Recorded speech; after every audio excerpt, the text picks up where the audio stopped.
नमस्कार, बहुत स्वागत है आपका। मैं हूं आपके साथ सुमित शर्मा। न्यूज रूम से मेरे सहयोगी पुनीत भी जुड़े हुए हैं। कुछ खास खबरों के लिए उनके पास भी हम चलेंगे, लेकिन इससे पहले एक अहम और खास खबर आपको मैं बता दूं।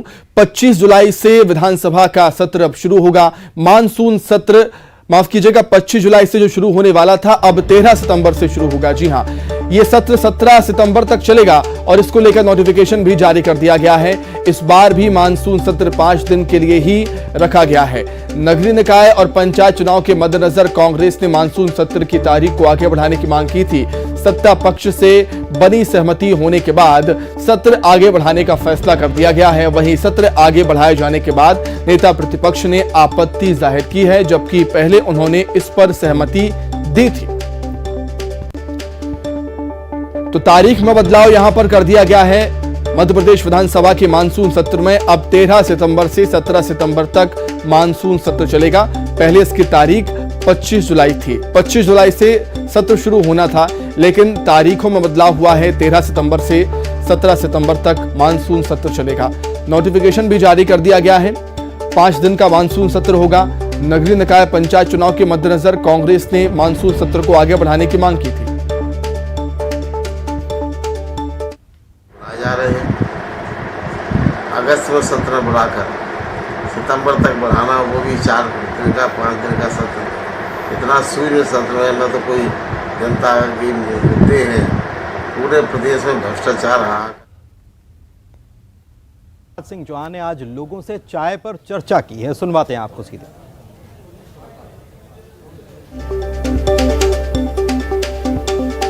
जनता परेशान है, गुंडे बदमाशों से मुझे बताया है।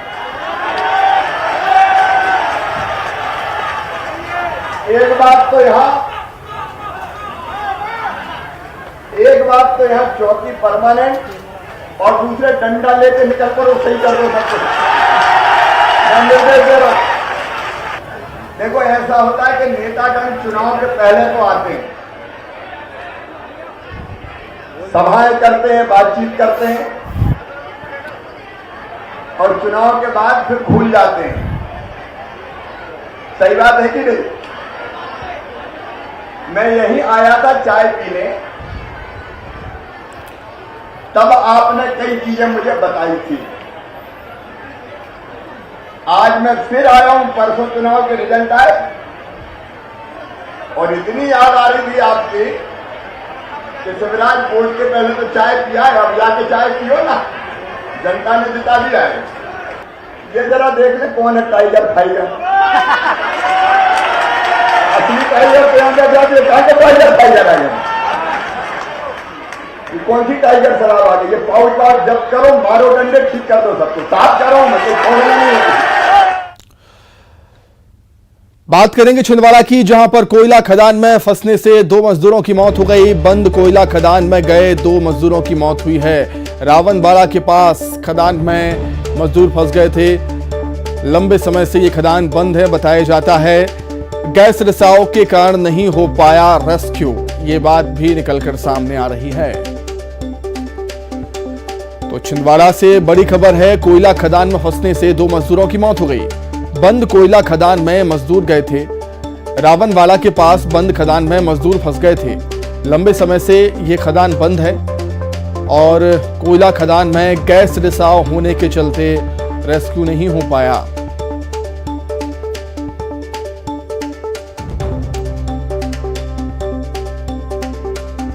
तो छिंदवाड़ा से बड़ी खबर, कोयला खदान में फंसने से 2 मजदूरों की जान चली गई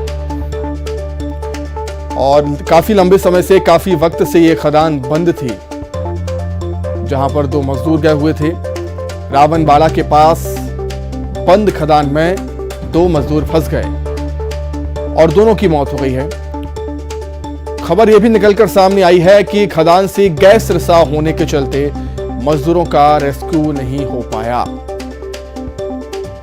तो ये भी एक वजह बताई जा रही है कि गैस रिसाव खदान में हुआ, जिसके चलते मजदूरों का रेस्क्यू नहीं हो पाया, मजदूरों को बचाया नहीं जा सका।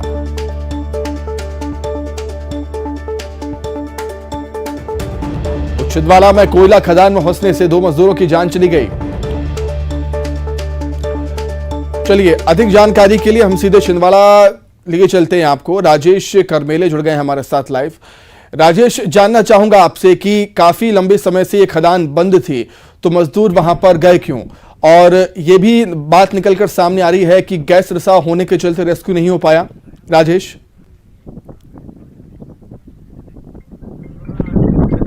जी बिल्कुल, देखिए ये खदान जो है काफी लंबे समय से बंद है। ये पीछे की तरफ जो मेरे है वो यहाँ खदान है, काफी गहरी है ये खदान। तकरीबन जो हमें जानकारी मिल रही है 90-91 में इस खदान को बंद कर दिया गया था।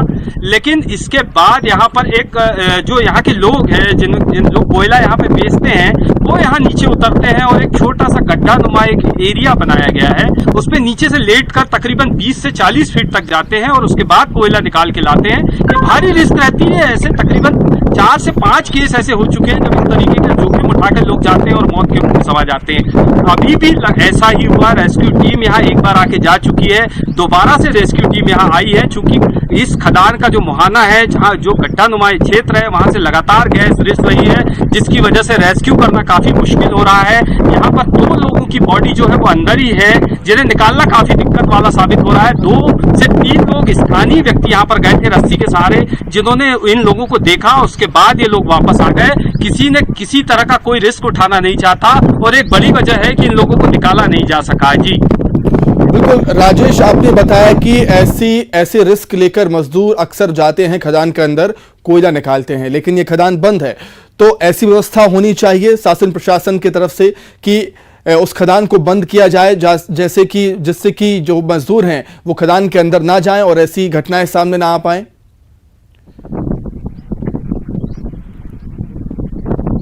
जी बिल्कुल, देखिए यहाँ पर अक्सर इस बात को लेकर मांग उठाई जाती रही है। स्थानीय विधायक यहाँ पर मांग उठाते रहे हैं और इसके अलावा कोयला प्रबंधन से मांग उठाई जाती रही है कि इस तरह की जो एरिया होते हैं उन्हें पूरी तरीके से सील कर दिया जाए, खदानें बंद कर दी जाए ताकि इस तरीके की घटनाएं ना हो। लेकिन किसी तरह का कोई फर्क कोयला प्रबंधन को और स्थानीय प्रशासन को नहीं पड़ा और इसकी वजह से इस तरह के हादसे लगातार हो रहे हैं। हमारे साथ इस वक्त परासिया क्षेत्र के विधायक मौजूद हैं, इन्होंने ये मांग अक्सर उठाई है, इनसे हम बात करते हैं। आप बताइए, इस तरह का जो घटनाएं हुई है ये कब हुई है और क्या डिमांड आपने उठाई है, क्या कार्रवाई हुई? देखिए, मेरा विधानसभा क्षेत्र में WCL का क्षेत्र बहुत ज़्यादा पड़ता है और WCL के कई खदानें यहाँ पर चलती हैं, ओपन कास्ट अंडरग्राउंड माइन चली हैं और माइन चलने के बाद में ये WCL प्रबंधन की जवाबदारी होती है कि WCL जब कोई ओपन कास्ट चलाती है तो चलाने के बाद उसको पूरी तरीके से उसको पूरना चाहिए, मगर ये स्थिति नहीं बन पाती। कई WCL के जो ओपन कास्ट माइन है उसमें पूरी तरीके से पानी भरा हुआ है, कई इसी तरीके से खाली पड़ी हुई है, जिससे लोग जाते हैं और कोयला निकालते हैं और इस तरह के घटनाक्रम लगातार होते रहते हैं। हमने कई बार WCL प्रबंधन को, प्रशासन को इस बात के लिए सचेत किया कि इस तरीके की कार्रवाई जो हो रही है उसको लोगों पर रोक लगाई जाए और प्रशासन प्रबंधन इस बात के लिए व्यवस्था बनाए, परंतु नहीं हो पा रही है। आज बड़ी दुख की बात है कि ये 2 व्यक्ति यहाँ पर लगभग जो छोटा सा कोना दिख रहा है उस कोने के अंदर उसके 2 फीट की मतलब चौड़ाई है उसकी और 50-60 फीट अंदर फीट जाके वो केला निकालते हैं और अपनी रोजी रोटी चलाते हैं। क्योंकि बिल्कुल राजेश, तो कहीं ना कहीं ऐसी व्यवस्था होनी चाहिए कि खदान को पूरी तरीके से बंद किया जाए जिससे मजदूर उसके अंदर ना जा पाए। बहुत धन्यवाद राजेश आपका जुड़ने के लिए।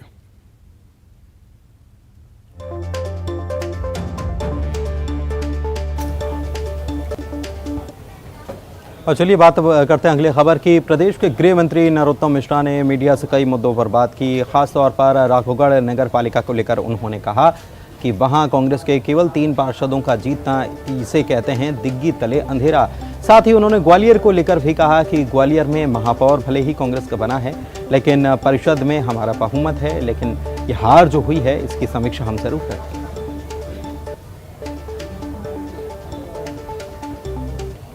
क्यों नहीं करेगी, जरूर करेगी। समीक्षा तो कहीं भी हार हो, वैसे हमें बहुमत मिला है वहां पर, भारतीय जनता पार्टी को ग्वालियर में बहुमत मिला है, लेकिन समीक्षा तो हमेशा करनी ही चाहिए। दिग्गी तले अंधेरा आपने पहले सुना होगा, दिया तले अंधेरा। हैरत की बात है कि जिस राघवगढ़ नगर पालिका से अपने राजनीतिक कैरियर की उनने शुरुआत करी थी, उस नगर पालिका में कांग्रेस को सिर्फ 3 सीटें मिली हैं और उसके बाद भी भाई खुश हैं।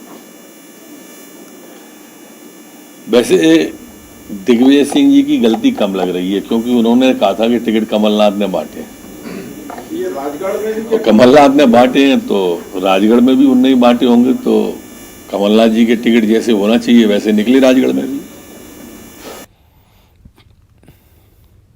तो मध्य प्रदेश में कल दूसरे चरण की काउंटिंग होनी है। निकाय चुनाव को लेकर 43 जिलों के 214 नगरीय निकायों की मतगणना कल होनी है। 5 नगर निगम, 40 नगर पालिका, 169 नगर परिषद के लिए काउंटिंग है कल। कटनी, देवास, रतलाम, रीवा, मुरैना नगर निगम की काउंटिंग कल होनी है। तैयारियां पूरी हैं।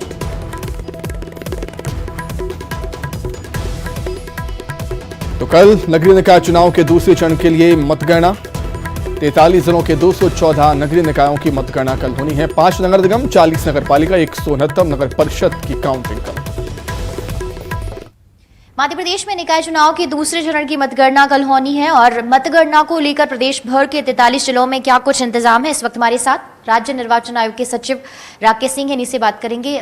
सर, दूसरे चरण की जो काउंटिंग है कल शुरू होने वाली है, काउंटिंग को लेकर कहां पर किस तरीके से इंतजाम हैं जो किए गए हैं? कल हमारे 214 नगरीय निकाय हैं जहां मतगणना होनी है। इसमें से 5 नगर निगम हैं, 40 नगर पालिकाएं हैं और शेष 169 नगर परिषदें हैं। ये जो कल की मतगणना है प्रदेश के 43 जिलों में है। पूरी तैयारियां हैं हमारी। मतगणना स्थल तैयार हैं, मतगणना कर्मी जो लगने हैं उनके प्रशिक्षण हो गए, उनकी पूरी तैयारियां हैं और कल प्रातः से ही मतगणना की तैयारियां शुरू हो जाएंगी और औपचारिक मतगणना जो है वो 9 बजे से स्टार्ट हो जाएगी। सर, 5 जो नगरीय निकाय हैं, मुरैना, देवास, रतलाम, कटनी, रीवा, तो यहाँ पर किस तरीके से टेबलों के जो अरेंजमेंट हैं वो किए गए हैं और मतदान जो अधिकारी हैं वो वहाँ पर काउंटिंग को लेकर तैनात किए गए हैं? देखिए क्या है कि हमारे 5 जो नगरीय निकाय हैं, नगर निगम, इनमें मेयर के पद का भी कल काउंटिंग है, पार्षद के पद के साथ।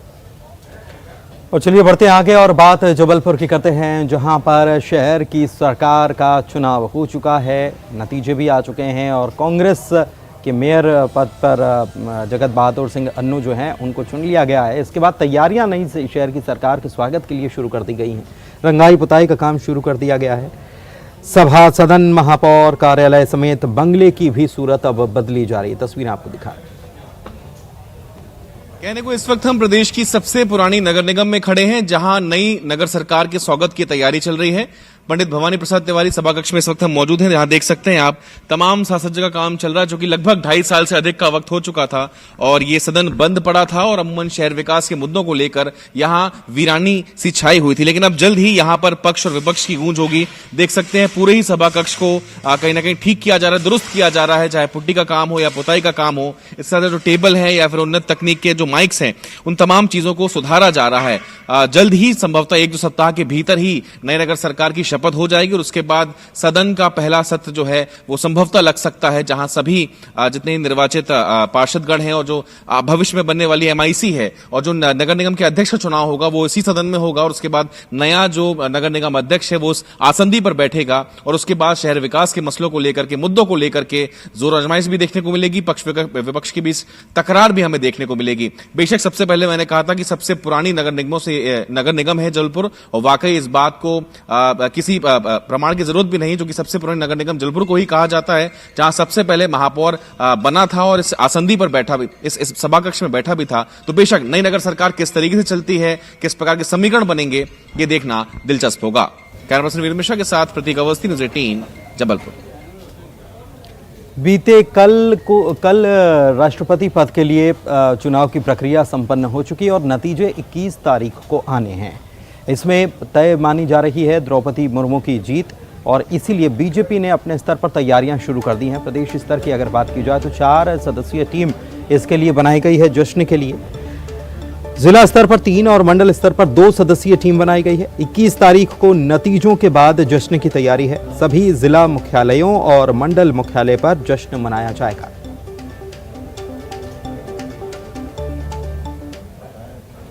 द्रौपदी मुर्मू जी जो भारतीय जनता पार्टी नीत NDA की उम्मीदवार हैं, वो 70% मतों से भी ज़्यादा से जीत रही हैं।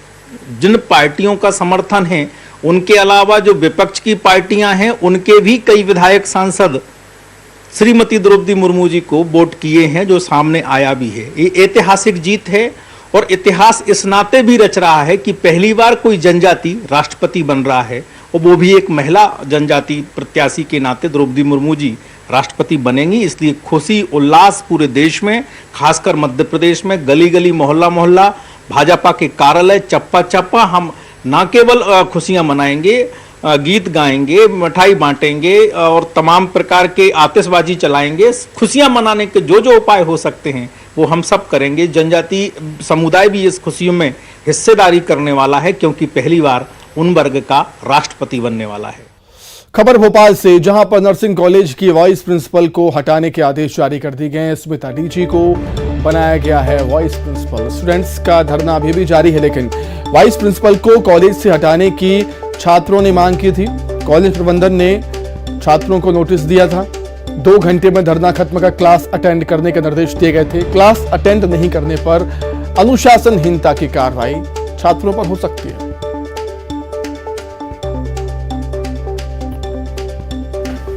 भोपाल से खबर, नर्सिंग कॉलेज की वाइस प्रिंसिपल को हटाने के आदेश जारी हुए हैं। स्मिता टीची को बनाया गया वाइस प्रिंसिपल।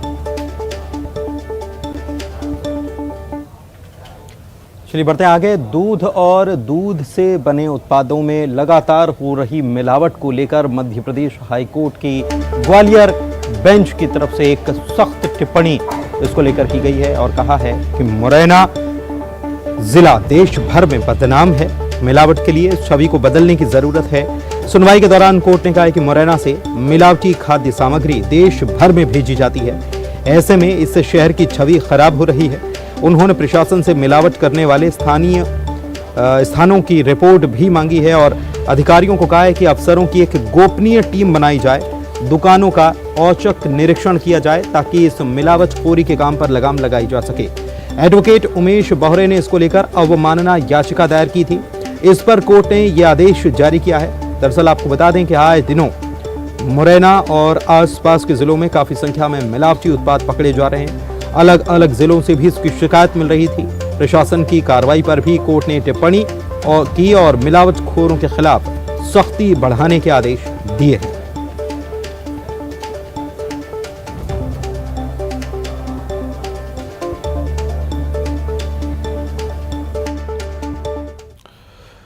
खबरदार से, जहां पर दूध से भरा टैंकर नाले में बह गया है और फंता नाला पार करते समय यह हादसा हुआ। ड्राइवर ने तैरकर हालांकि अपनी जान बचा ली। सुसारी गांव की यह घटना। बाहर से खबर आपको हम बता रहे हैं, जहां पर दूध से भरा टैंकर पानी के तेज बहाव में नाले में बह गया है। तस्वीरें भी निकलकर सामने आई हैं। तस्वीरें देख सकते हैं आप किस तरीके से नाले को पार करता हुआ टैंकर आपको नजर आ रहा होगा। निश्चित तौर पर एक बड़ी लापरवाही हम कहेंगे। हालांकि जो टैंकर चालक है उसने तैरकर अपनी जान बचा ली, लेकिन टैंकर बह गया। मध्य प्रदेश में भारी बारिश का दौर लगातार जारी है। कई ऐसे जिले हैं जहां पर नदी नाले उफान पर हैं। धार भी इससे अछूता नहीं है। आप भी देखिए धार में किस तरीके के हालात हैं, लेकिन निश्चित तौर पर एक बड़ी लापरवाही है। और देखिए कुछ दूर पर जाकर किस तरीके से टैंकर पानी के तेज बहाव में बह जाता है। हालांकि जो चालक था, ड्राइवर था, उसने तैरकर अपनी जान बचा ली, लेकिन ऐसी तस्वीरें, ऐसी घटनाएं सभी के लिए सबक हैं कि जब भी पुल और पुलिया के ऊपर से पानी का तेज बहाव हो, ऐसे समय में कभी भी पुल को या पुलिया को पार ना करें, क्योंकि ये आपकी एक छोटी सी लापरवाही भारी पड़ सकती है। ये तस्वीरें साफ बयां करती हैं और सबक भी देती हैं। धार की ये तस्वीरें हैं जहां पर एक दूध से भरा टैंकर चालक उफनते नाले को पार करने की कोशिश कर रहा था, लेकिन बह गया।